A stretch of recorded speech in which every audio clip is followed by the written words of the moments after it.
8h47, olha, quando a gente diz o seguinte, existe a chamada venda do olho.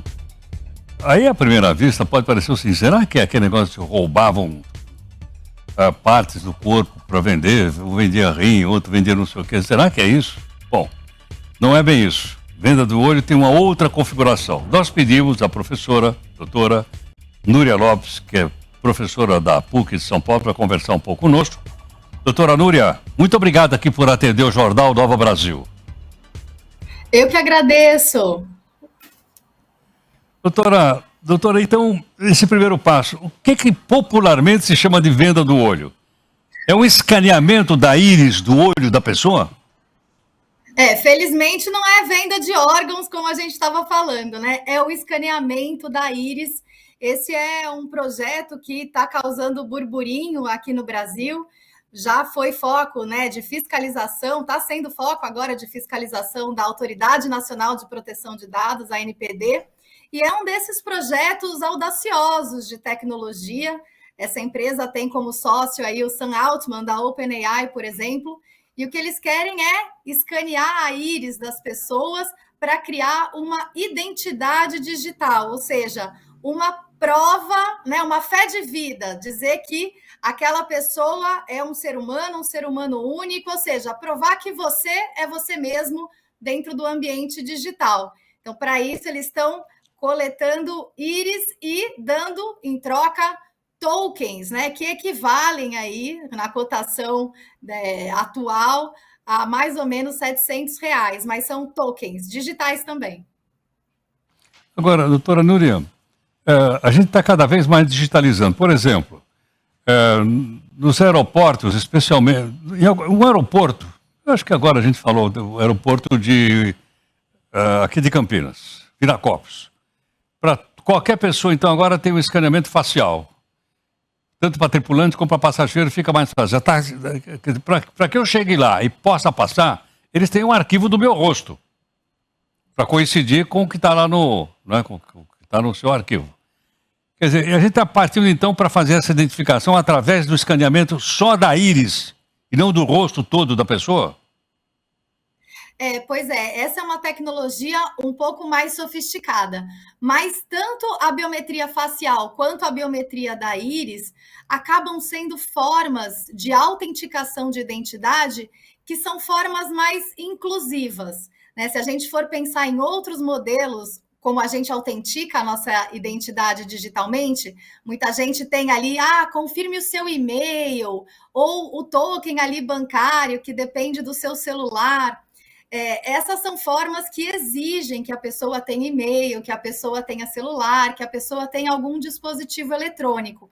Então, acaba, né, apesar de serem formas menos invasivas dos nossos dados, né, porque não lida ali com dados pessoais sensíveis, como é, né, a nossa feição, como é a nossa íris, ali é menos inclusivo, porque exige que você tenha todo esse equipamento. Então, não abrange toda a população.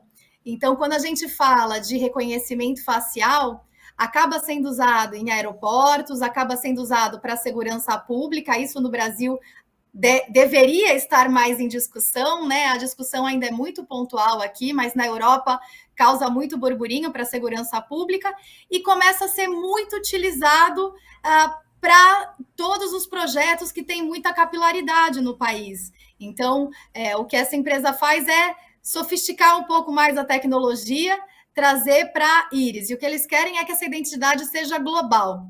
Mas a gente já tem visto aqui no Brasil, você lembrou bem dos aeroportos, para qualquer condomínio, a gente tem visto até uma popularização muito grande desses reconhecimentos faciais. Aí acho que cabe a gente se perguntar, né? Onde a gente vai querer esse nível de segurança e esse nível de utilização dos nossos dados pessoais. Agora, doutora Núria, essa identificação global, ela já existe na forma do passaporte, né? O passaporte é uma identidade global. Você entra em qualquer país do mundo, você vai lá, mostra o passaporte, faz a leitura do passaporte para você poder entrar e sair. Mas está na mão do Estado. Assim como, por exemplo, não é do seu tempo, doutora, mas no meu tempo, a gente tirava carteira de identidade. Aí eu tinha a carteira, nem sei onde está a minha carteira, eu tinha uma carteira de identidade. Então, logicamente, também é uma forma, né, de saber se eu sou eu mesmo. Mostra lá a carteira. Você está com a identidade, qual é o seu RG por aí afora. Agora, o que também chama atenção é o seguinte, nesse caso específico da Íris, não é o Estado que faz esse arquivo, mas sim uma empresa privada? É isso. Bom, primeiro, obrigada pelo não é da minha idade. Já começamos bem amanhã. Mas é exatamente isso. É como se fosse um passaporte, mas um passaporte global e um passaporte que pode ser usado em diversos serviços. Então, não está na mão do Estado, está na mão das empresas da tecnologia. E a gente vai ver essa migração de poder. A gente já está vendo, né? Mas a gente vai continuar vendo essa migração de poder, de acesso à informação, porque informação é poder. A gente vai ver essa migração do Estado para grandes empresas de tecnologia, que podem ali, às vezes, até oferecer mais confiança, né? A gente vai ver ali os documentos que essa empresa, por exemplo, entregou ali para a Autoridade Nacional de Proteção de Dados. Parece que já entregou, a gente não tem acesso, mas vamos ver o que eles apresentam em termos de segurança, em termos de transparência. O importante é, ao meu ver, é que nós, seja como cidadãos ou como consumidores, que a gente tenha acesso a essa informação, a gente tenha isso de forma transparente, de forma simples, e que a gente consiga compreender e ter algum nível de controle sobre o que é feito com os nossos dados pessoais. Acho que isso que é importante. Sem dúvida. Pois não. Ana Luísa, por favor, Ana. Bom dia, doutora. Eu vi que alguns países proibiram essa prática porque alegaram não ter transparência sobre o procedimento repassados aos recrutados. Na lei, existe alguma proibição de troca de de dado, no caso aqui, escanear a íris, em troca de um valor, como a senhora citou, ou existe alguma exigência de transparência para realizar algum tipo de procedimento desse? Exige qualquer tratamento de dados pessoais. Quando eu falo de dados pessoais, eu tenho sempre que dar transparência para o titular, ou seja, para a pessoa que é a dona desse dado pessoal. Aqui a gente não tem vedação, proibição de troca desse dado, né, de compartilhar esse dado em troca de algum valor.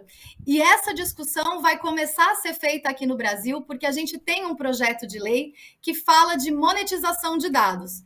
Esse projeto é um projeto que tem ali uma linha de pensamento muito americana. A gente estava falando agora, né, da eleição do Trump, tem uma linha de pensamento muito americana. Para eles, os americanos, é muito natural. Se as empresas usam os nossos dados e ganham dinheiro com isso, se eles monetizam de alguma forma, dentro dos seus modelos de negócio, os nossos dados pessoais, eles acham justo que as pessoas recebam um valor, uma parte, pela utilização desses dados.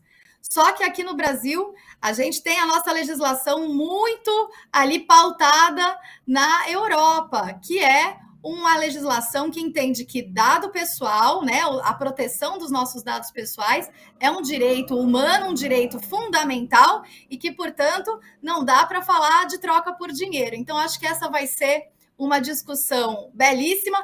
A gente vê, né, na universidade, na academia, na pesquisa, essas discussões acaloradas, mas agora eu estou muito curiosa para ver na prática, né, como é que as pessoas vão reagir a isso e como é que elas vão querer encarar esse tema, seja no Congresso, seja na realidade, no mercado. Entrou a empresa americana aqui, ofereceu 53 tokens e tinha fila. Tá certo. Vamos acompanhar. Doutora Núria, muito obrigado por atender aqui o Jornal Nova Brasil. Eu que agradeço. Uma ótima manhã. Muito obrigado, doutora Núria Lopes, que é doutora em Teoria e Filosofia do Direito pela PUC de São Paulo. Tá aí, portanto, isso é um assunto que vai avançar bastante.